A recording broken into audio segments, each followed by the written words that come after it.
Agradezco al Señor la bendición de ser parte de esta iglesia. Sin duda una gracia inmerecida, aunque es una redundancia, vale la pena decirlo, gracia inmerecida. Yo quisiera tomarme una licencia de complementar algunas de las informaciones que entregó nuestro hermano presbítero Roy sobre la asamblea. Quiero complementar con algunos 3 datos bien importantes para que la iglesia conozca.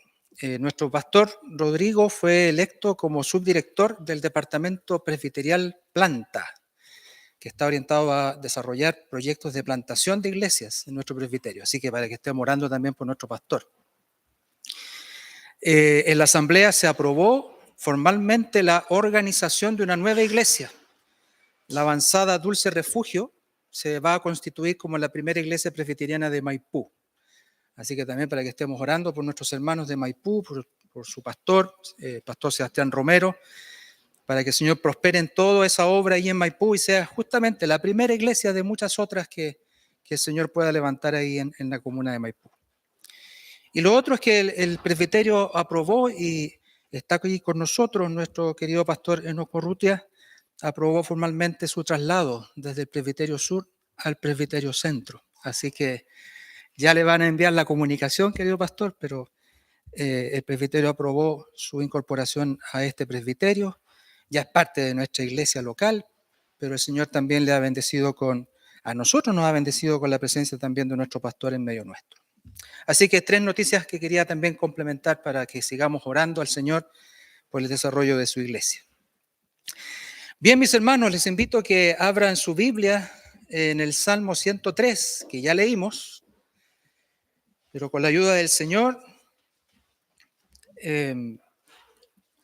vamos a poder comentar en esta mañana. Salmo 103.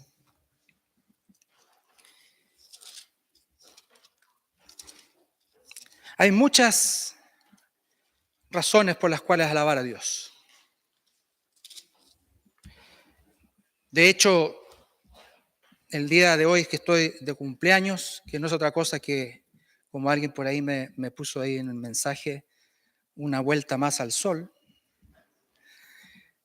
es motivo suficiente para dar gracias a Dios y alabar a Dios por lo que Él nos regala, por la vida. Podemos alabar a Dios porque Él nos bendice con un trabajo, porque nos bendice con salud, con vida, con familia, con amigos. Hay tantos motivos por los cuales alabar a Dios. Pero quisiera, hermanos y hermanas, que en esta mañana pudiéramos profundizar respecto de eso, de cuáles son las motivaciones para alabar a Dios.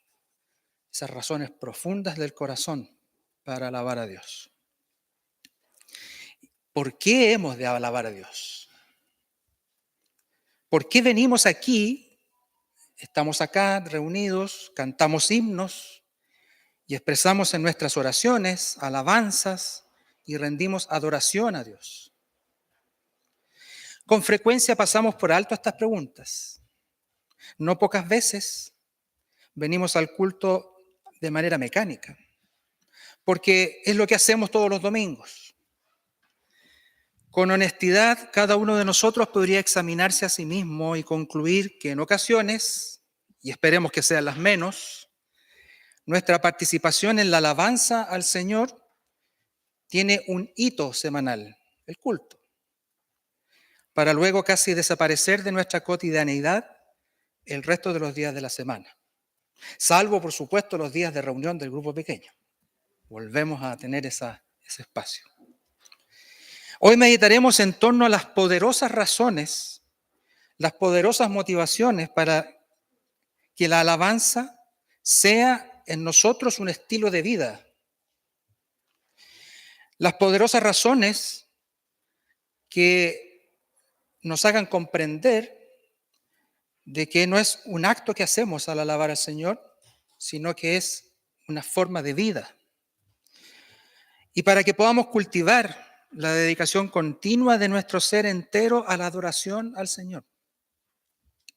Esto es necesario, porque si ustedes recuerdan el texto bíblico que se leyó al comienzo por nuestro hermano Juan Carlos, ¿cierto? En Primero de Crónicas, Dice, todos los otros dioses son ídolos. Es necesario aprender a vivir en adoración al Señor, en alabanza al Señor, porque si no lo adoramos a Él, el único digno de alabanza, nuestro corazón adorará ídolos, adorará otras cosas, a nosotros mismos, a nuestras familias, al mundo, el dinero, el éxito. Todos los demás dioses, dice, son ídolos. Si no cultivamos una vida de alabanza al único y solo Dios verdadero, entonces nuestro caminar se dirigirá inevitablemente por las sendas de la idolatría. Y eso no lo digo yo, lo dice la palabra del Señor. Y este salmo, que es escrito por el rey David, habla acerca de eso, habla acerca de la importancia que debemos considerar en nuestro corazón, la importancia de alabar al Señor. Tenga su Biblia abierta ahí en el Salmo 103. Debo confesar de que pretendí exponer hoy día el Salmo completo, pero me di cuenta de que probablemente quede para un segundo sermón. No en febrero, sí, más adelante. Así que esperamos con la ayuda del Señor de llegar por lo menos hoy hasta el versículo 14, si Dios así lo permite. Pero vamos a aplicar lo que hemos estado aprendiendo también en la vida de la iglesia en el último tiempo, de cómo estudiar juntos la palabra del Señor. Y lo primero que hemos de hacer es observar. Observemos este salmo, el Salmo 103. Y antes tener un contexto de lo que este libro es en el contexto en el libro de los Salmos. Este libro de los Salmos, los 150 salmos que tenemos en nuestra Biblia y en el Antiguo Testamento, es reconocido como el himnario de la iglesia del Antiguo Testamento. De hecho, en algunas traducciones de este Salmo 103 dice himno de alabanza, está titulado, creo que en la versión NBI. Es un cántico, es un himno. Pero es mucho más que eso. Juan Calvino, el reformador del siglo XVI, en sus comentarios sobre el libro de los Salmos, tiene algunas palabras sobre su valor e importancia para la iglesia de todos los tiempos, no solo para la iglesia del Antiguo Testamento, sino que para la iglesia en todos los tiempos. Dice así Juan Calvino en sus comentarios: no hay otro libro en el que hay que encontrar más rápidos y magníficos elogios, tanto de la generosidad sin par de Dios para con su iglesia y de todas sus obras. No hay otro libro en el que se registraron tantas liberaciones, ni uno en el que las evidencias y experiencias de la providencia paternal y la solicitud que Dios ejerce hacia nosotros se celebran con tal esplendor de la dicción de sus palabras y sin embargo con la adherencia estricta a la verdad. En pocas palabras, no hay otro libro en el que más perfectamente se nos enseña la forma correcta de alabar a Dios, o en el que se nos motiva con más fuerza a la realización de este ejercicio espiritual. Juan Calvino ve en los Salmos un campo de entrenamiento para la piedad cristiana. Dice, aunque los Salmos están llenos de todos los preceptos que sirven para enmarcar nuestra vida en cada parte de la santidad, piedad y justicia, sin embargo, principalmente nos enseñan y entrenan para llevar nuestra cruz. Y el llevar la cruz es una auténtica prueba de nuestra obediencia, ya que al ser esto se renuncia a la guía de nuestros propios afectos y nos sometemos enteramente a Dios, dejándole que nos gobierne y disponer de nuestra vida de acuerdo a su voluntad, de modo que las aflicciones, que son las más amargas y más graves de nuestra naturaleza, se convierten en dulce para nosotros porque proceden de Él. Y termino con esto. Una característica sobresaliente, dice Calvino, del libro de los Salmos es que cubren toda la gama de emociones y enfermedades de los cristianos, dejando al descubierto el corazón a los ojos en busca de nuestro Padre que está en el cielo y nosotros llamándole o trayéndonos para el autoexamen. Calvino dice, he estado acostumbrado a llamar a este libro creó sin ninguna forma inapropiada la anatomía de todas las partes del alma.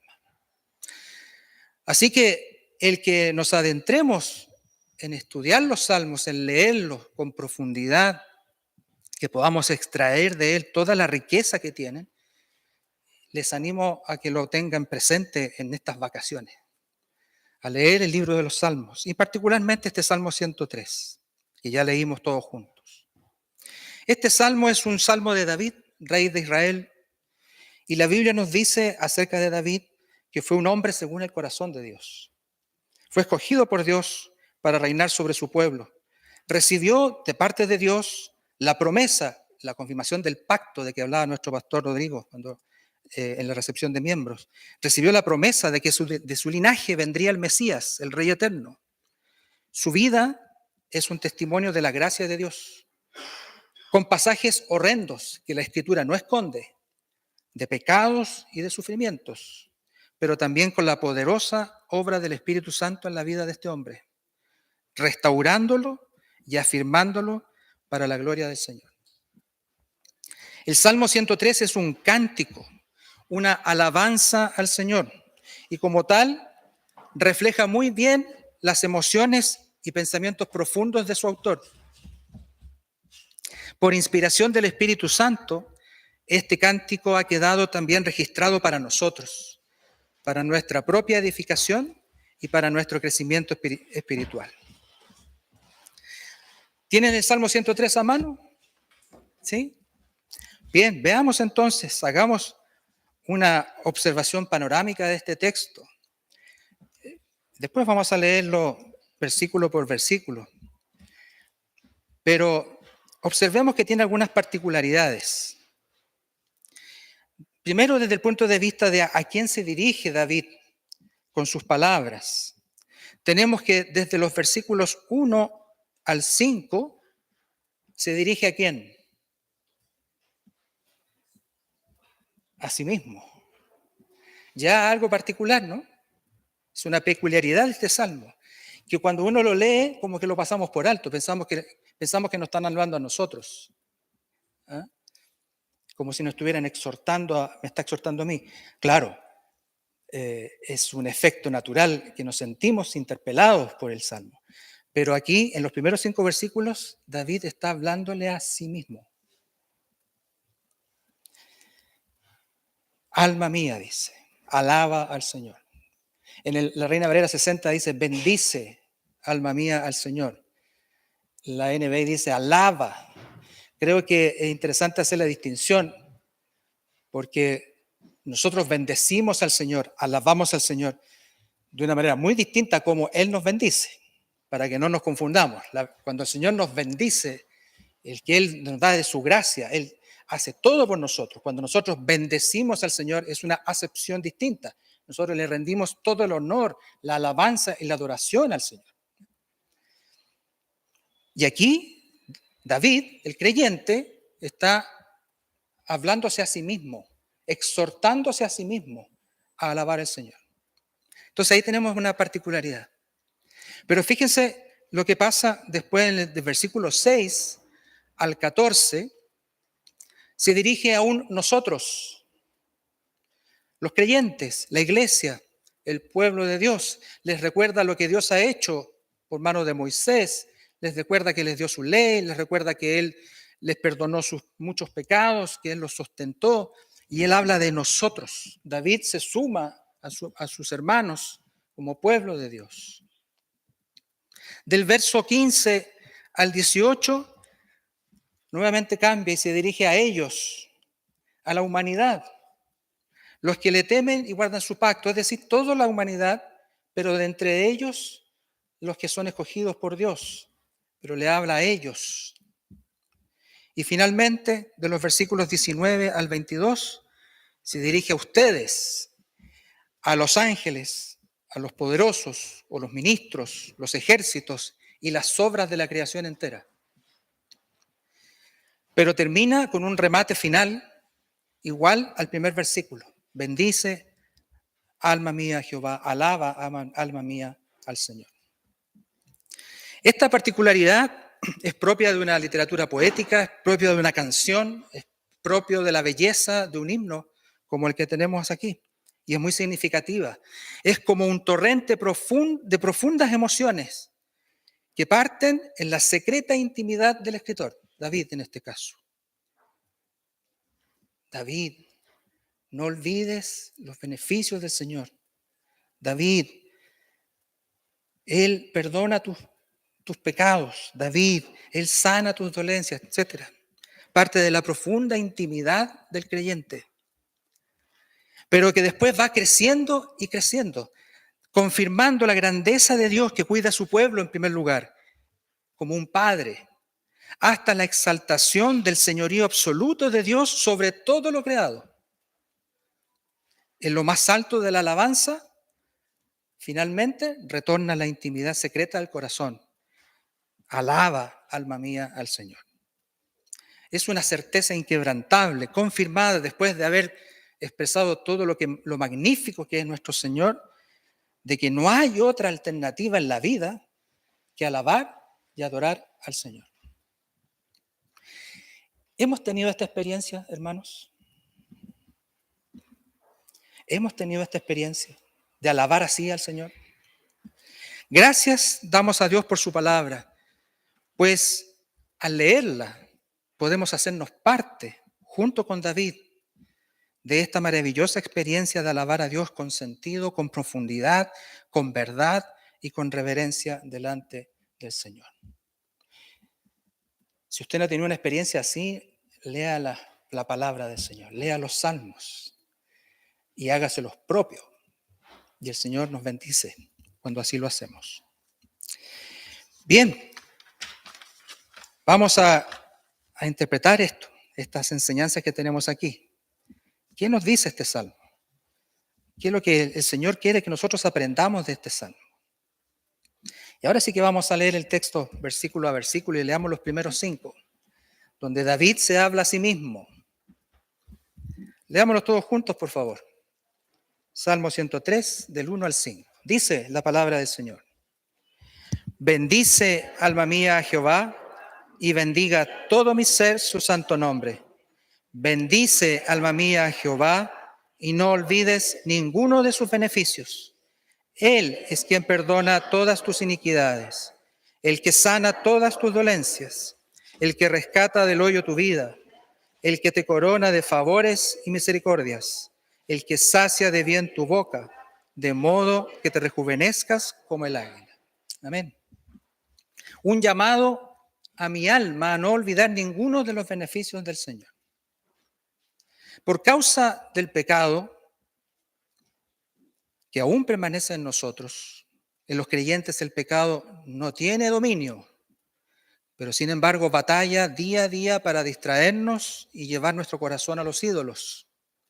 De hecho, nuestro propio corazón, dice la palabra del Señor, que es engañoso.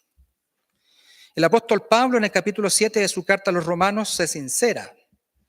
Es muy honesto Pablo. Dice, porque lo que hago no lo entiendo, pues no hago lo que quiero, sino lo que aborrezco, eso hago. Porque no hago el bien que quiero, sino el mal que no quiero, eso hago. Y si hago lo que no quiero, ya no lo hago yo, sino el pecado que mora en mí, dice Pablo ahí en su carta a los Romanos, capítulo 7. Por tanto, tenemos aquí un David que está consciente, así como Pablo ahí en el Nuevo Testamento, está consciente de su propia debilidad. Estamos hablando del rey de Israel, que dice, David, no te olvides de los beneficios del Señor. Se exhorta a sí mismo para que el pecado que mora en él no le haga olvidar las bendiciones del Señor. Esto nos muestra que no hay ninguna razón para que nosotros dejemos de lado esta disciplina espiritual en nuestras vidas. Fernando, alaba al Señor y no olvide sus innumerables beneficios y bendiciones. Cada uno ponga su nombre. Esto es necesario, hermanos. Y hablar consigo mismo en estos términos no es signo de locura, hermanos. Y alguien podría decir, ¿cómo voy a estar hablando conmigo mismo? No, hermanos. Es todo lo contrario, es una evidencia de madurez espiritual, de alguien que conoce su corazón, pero no porque es sabio en sí mismo, porque es un iluminado en su razón y en su conocimiento de sí mismo, sino que en realidad porque ha sido iluminado por el Espíritu Santo. Y Él es el que expone en el corazón engañoso y nos hace exhortarnos a nosotros mismos para que no olvidemos las bendiciones que el Señor ha tenido para nosotros. Porque la palabra del Señor es viva y eficaz. Y eso es lo que nos hace recapacitar y reconocer que necesitamos recordar las bendiciones del Señor. Pero ¿de qué tenemos que convencernos nosotros? ¿Por qué debemos exhortarnos a alabar al Señor y no olvidar sus beneficios? ¿Cuáles son estos beneficios? Y cada uno de nosotros, como comentábamos al comienzo, puede tener su propia lista de experiencias de vida y puede hacer una lista grande de muchas bendiciones que ha recibido del Señor. Pero el salmista pone su atención no en aquellas que son contingentes o cosas que podamos valorar de este mundo, de las experiencias que estamos viviendo en este tiempo, sino aquellas que están en la raíz de la esencia de la vida de las personas y que son fundamentales para la vida del creyente en todo tiempo y en todo lugar y de las cuales derivan todas las otras bendiciones que el Señor nos da, que son las bendiciones temporales. Fíjense cómo lista el salmista estos beneficios del Señor. Parte diciendo en el versículo 3, Él, está diciendo, David, no olvides que es el Señor el que perdona tus iniquidades. Recordemos que David cayó en un pecado horrible de adulterio y de homicidio, entre otros pecados, porque no solamente esos pecados tenía. Pero fue confrontado por el profeta Natán y fue llamado al arrepentimiento. Y este hombre que la Biblia nos dice que vivió según el corazón de Dios, aun cuando fue restaurado, aun cuando fue puesto firme luego en su reino, aun cuando el Señor le dio de su gracia, él sigue reconociendo, David, no te olvides de que Él fue el que perdonó tus iniquidades. Él es el único que perdona tus iniquidades. Así nosotros también debemos agradecer al Señor y prorrumpir en alabanza al Señor, reconociendo de que Él es quien perdona nuestras iniquidades, nuestros pecados. Lo peor que puede hacer alguien es conformarse a sus pecados. Lo que tenemos que hacer es ir en arrepentimiento y recordar de que solamente Él perdona nuestros pecados, nuestras iniquidades. Después dice en el versículo 3, termina, dice, el que sana todas tus dolencias, todas tus enfermedades. Y ciertamente el Señor es poderoso para sanar la enfermedad física, pero aún más poderoso es para sanar toda dolencia espiritual. Todo aquello que nos daña el corazón, todo aquello que corrompe nuestra alma. Así que el salmista no solo reconoce que Él perdona los pecados, sino que también restaura todo lo que ha dañado nuestro corazón. No hay en el Salmo demagogia alguna, porque reconoce de que hay pecado, de que hay enfermedad, de que hay corrupción. Incluso reconoce de que hay muerte en medio de la vida del creyente. Pero Él dice en el versículo 4, reconoce también de que Él es quien rescata del hoyo tu vida, dice la versión Reina Valera. En lo más profundo que caemos, no está refiriéndose necesariamente aquí a alguna especie de depresión o algún tipo de oscuridad de la que estamos viviendo, sino que literalmente se está refiriendo al sepulcro. Él es quien rescata del sepulcro nuestra vida. Y David sabe, porque el Señor se lo reveló, de que su cuerpo no vería corrupción, en un salmo que él escribe de manera mesiánica, porque en la resurrección de Cristo todos también seremos resucitados con Él. Solamente en el Señor hay nueva vida, hay redención desde el sepulcro. Y finalmente los dos últimos versículos dice, Él es quien te corona de favores y misericordias, el que te sacia de bien tu boca.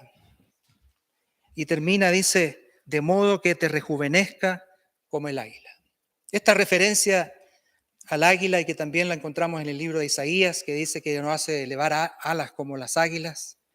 En este caso se está refiriendo a que las águilas tienen un proceso de cambio de sus plumas cuando llegan a una edad avanzada, cerca de los 40 años, y que es un proceso bastante doloroso en la cual pierde sus plumas, pierde su capacidad de volar, no puede alimentarse por sí mismo y por lo tanto sufre en gran manera ese tiempo en que cambia sus plumas. Pero una vez que las cambia y las renueva, puede vivir hasta los 70 años y vuelve a emprender el vuelo, vuelve a poder volar en los cielos, vuelve a recuperar su capacidad de la visión. A eso se está refiriendo, que el Señor, sus múltiples beneficios que el Señor nos da, todos ellos, el perdón de nuestros pecados, la sanidad de nuestras dolencias espirituales, la redención desde el sepulcro, que nos da la vida por medio de la resurrección, el amor y la compasión que Él tiene por nosotros y todos los bienes espirituales que Él nos da, nos hace renovar nuestras alas como las águilas, para que podamos caminar en esta vida con sentido de lo eterno y dando gracias al Señor. ¿Hay alguna otra razón más importante que esta para alabar a Dios? ¿Para alabar al Señor? Sí, todo lo demás, buen trabajo, la familia, los amigos, un año más de vida, son motivos para alabar al Señor. Pero si no está esto en el centro de nuestra motivación para alabar al Señor, todo lo demás es superfluo. Todo lo demás no tiene sentido. Hagamos algunas correlaciones importantes de este texto, de esto que el Señor nos está enseñando hoy día. Volvamos al Nuevo Testamento. Pablo dice también ahí en la carta a los Romanos, justamente después de reconocer Pablo que el pecado aún mora en él y lucha contra él, Pablo dice en Romanos 7, miserable de mí, ¿quién me librará de este cuerpo de muerte? Y termina diciendo, gracias doy a Dios por Jesucristo, Señor nuestro. Ahora pues, ninguna condenación hay para los que están en Cristo Jesús, los que no andan conforme a la carne, sino conforme al Espíritu. Así que, hermanos, en nuestros primeros 5 versículos, David se hace un autollamado a sí mismo a no olvidar ninguno de los beneficios del Señor, y estos beneficios son fundamentalmente de que Jesucristo ha sido entregado por nosotros para que Él sea nuestro sostén, nuestra renovación de la vida, nuestra sanidad, nuestro perdón de los pecados, y que podamos entonces ser restaurados para vivir una vida digna delante de la presencia del Señor. Así que no tema, hermano o hermana, de cuando tenga su momento de intimidad con el Señor, de autoexhortarse a no olvidar ninguno de los beneficios del Señor. Enseguida tenemos los versículos 6 al 14. Y aquí tenemos un llamado a la iglesia a no olvidar las obras del Señor. Leamos todos juntos el Salmo 103, versículos 6 al 14. Dice, Jehová es el que hace justicia y derecho a todos los que padecen violencia. Sus caminos notificó a Moisés y a los hijos de Israel sus obras. Misericordioso y clemente Jehová, lento para la ira y grande en misericordia. No contenderá para siempre, ni para siempre guardará el enojo. No ha hecho con nosotros conforme a nuestras iniquidades, ni nos ha pagado conforme a nuestros pecados. Porque como a la altura de los cielos sobre la tierra, engrandeció su misericordia sobre los que le temen. Cuanto está lejos de oriente del occidente, hizo alejar de nosotros nuestras rebeliones. Como el Padre se compadece de los hijos, se compadece Jehová de los que le temen, porque Él conoce nuestra condición se acuerda de que somos polvo. Amén. Nuestro pastor decía algo muy importante en la recepción de miembros. Claro que podemos tener esta comunión íntima con el Señor como la tiene David en los primeros 5 versículos, pero estamos conectados al cuerpo de Cristo, a la iglesia, a la comunidad de la fe. Y eso David también lo entiende. Y luego de hacerse un llamado a sí mismo, no olvidar al Señor, luego hace un llamado a la iglesia, a sus hermanos, a él también con ellos, a no olvidar las obras que el Señor ha hecho.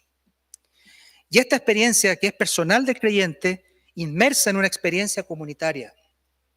Dios salva a los pecadores uno a uno, estableciendo una relación personal con cada uno, pero lo hace, como dice el libro de los Hechos, añadiendo a la iglesia cada día los que habían de ser salvos.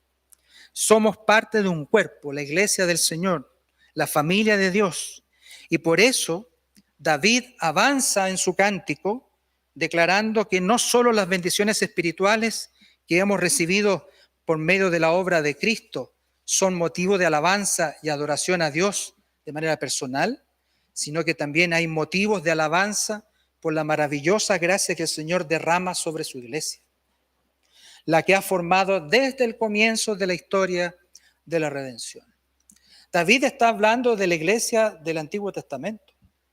Está recordando cómo el Señor formó a su iglesia. Ahí notificó, dice, a Moisés de cuál era la voluntad del Señor para su pueblo, para su iglesia.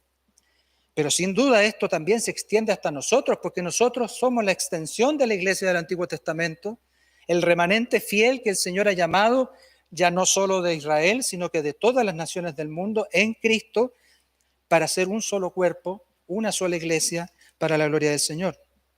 Así que aquí agregamos otros beneficios, otras razones, otras motivaciones para alabar y adorar al Señor. Dice que el Señor es quien hace justicia y defiende a los oprimidos, a los que sufren violencia. Es interesante ver que aquí David está haciendo alusión a lo que vivió su pueblo, recordando cómo la mano poderosa del Señor liberó de la esclavitud de Egipto a su pueblo. Estaba oprimido este pueblo, estaba siendo esclavizado este pueblo, pero Él, dice, es quien hace justicia. David no descansa en la justicia del hombre, sino que descansa en la justicia que Dios ejerce con autoridad a su tiempo. ¿Cuántos años pasaron desde la esclavitud de Egipto? ¿Por qué hablan así despacito? Pueden decirlo fuerte, no hay problema. 430 años de esclavitud. Y a veces nosotros en las iglesias actuales, contemporáneas, nos ponemos nerviosos con 2 o 3 años en que nos sentimos que no crecemos. Más que nada porque desconfiamos del poder del Señor o porque no somos muy consagrados en nuestro servicio.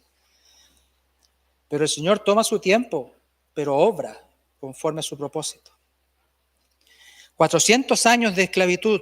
Sin embargo, David recuerda: no te olvides, David, y no te olvides, iglesia, que el Señor en su tiempo, en su momento, hace justicia al oprimido. Dice que notificó a Moisés, sus caminos notificó a Moisés. ¿Cómo notificó a Moisés el Señor? Después de liberar al pueblo de Egipto, porque se acordó de su pacto con Abraham, le da una señal de su pacto. Dice: esta es la señal que te entrego a ti, pueblo de Israel, que has salido de la esclavitud, que para ser llevados a la tierra prometida. ¿Qué les concede? ¿Qué les da? La ley. Notificó a Moisés por medio de la ley. La ley no es otra cosa que la señal del pacto de la gracia. La ley es la que nos, como un ayo, dice la palabra del Señor, como un tutor, es quien lleva a la iglesia a aprender, a depender de la obra redentora del Señor, que se manifiesta en Cristo, con su venida, su vida, su muerte, su resurrección, su ascensión y su segunda venida. Así que el Señor tiene amplia misericordia, amplia clemencia y compasión para con su pueblo. Su paciencia y su gran amor es motivación profunda de gratitud y de alabanza que esta iglesia debe tener, así como la iglesia de la antigüedad. Su gracia, dice, no contenderá para siempre, dice el Señor. Misericordioso y clemente, lento para la ira, grande en misericordia. Esto es fantástico, hermanos. La gracia tiene expresión, se hace carne en este dicho del versículo 10. No ha hecho con nosotros conforme a nuestras iniquidades, ni nos ha pagado conforme a nuestros pecados.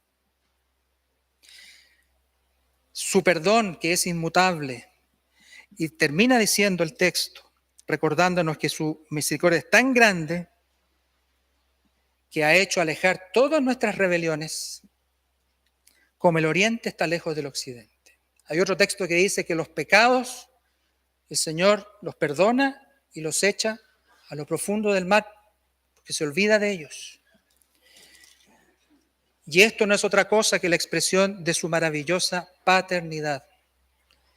El Señor ha bendecido a su iglesia en todo tiempo y en todo lugar porque nos ha hecho sus hijos. Él es nuestro Padre. Y ahí tenemos una correlación maravillosa en el Evangelio. Juan en su Evangelio escribe, dice, mas a todos los que les recibieron, a Cristo, a los que creen en su nombre, les dio potestad de ser hechos hijos de Dios, los cuales no son engendrados de sangre ni de voluntad de carne, sino de Dios.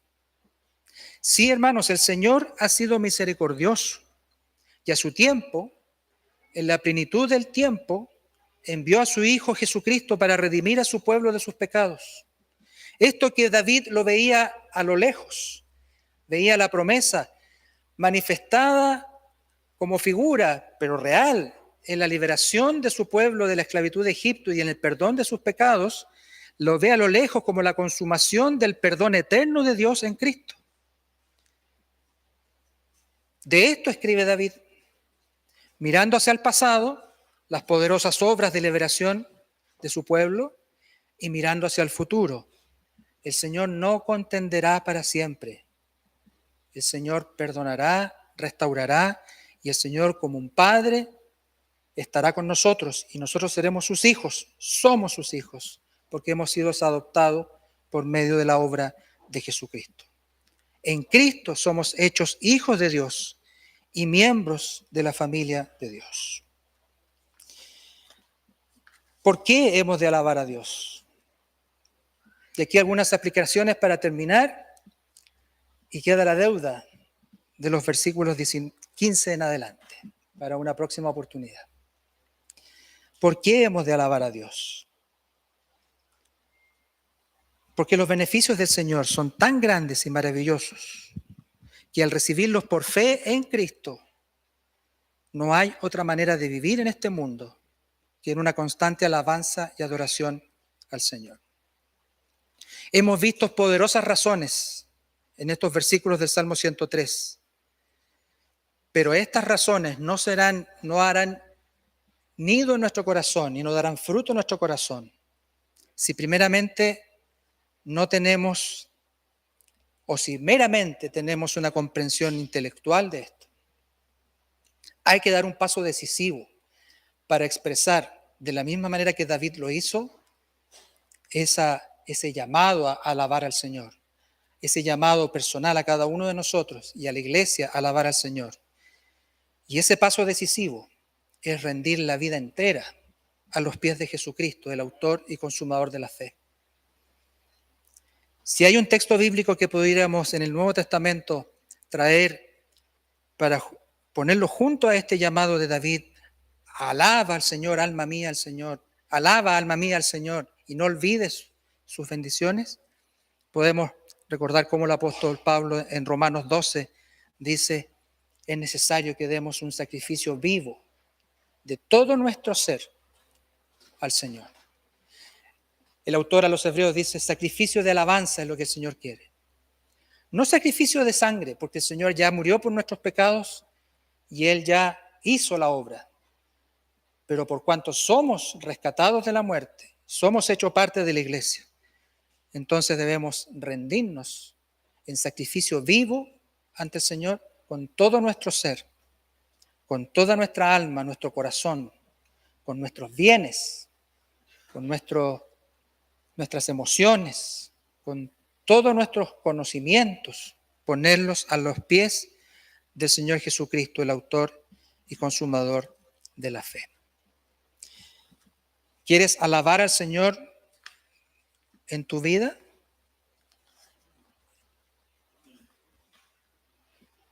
Que el Señor nos ayude a que no tengamos excusas para no hacerlo. Y estemos alerta. Y cada día, al despertar en la mañana o al acostarnos en la noche, podamos recordarnos a nosotros mismos con la palabra del Señor. No olvides las bendiciones que el Señor te ha dado. Él rescató tu vida del pecado. Él restauró tu corazón. Y por lo tanto debemos vivir para Él. Que nos animemos unos a otros como iglesia a que esto esté en nuestro corazón y en nuestra vida práctica para vivir un estilo de vida de alabanza y de adoración al Señor. Oremos. Te damos gracias, Señor, por tu palabra. Te damos gracias por el testimonio que tú has dejado para nosotros en este salmo. Y te pedimos, Señor, que cada palabra haga vida en nuestro corazón. Señor, permite que podamos autoexaminarnos cada día y que podamos, Señor, a la luz de tu palabra que aplica el Espíritu Santo en nuestra vida, podamos recordar todo lo que has hecho por nosotros. Señor, no se trata de nosotros, se trata de ti, se trata de tu obra, se trata de tu soberanía, se trata de tu misericordia, de tu gracia, de tu amor, de tu perdón. Y por lo tanto, Señor, no permitas que vivamos una vida superficial, sino que tengamos una vida alegre, gozosa, con nuestra familia, nuestros amigos, nuestro trabajo, nuestra iglesia, sabiendo y recordando de que tú nos has comprado a precio de sangre y que somos tuyos. Oh Señor, alaba, alma mía, al Señor y no olvides ninguno de tus beneficios. Lo rogamos en el nombre de Cristo. Amén.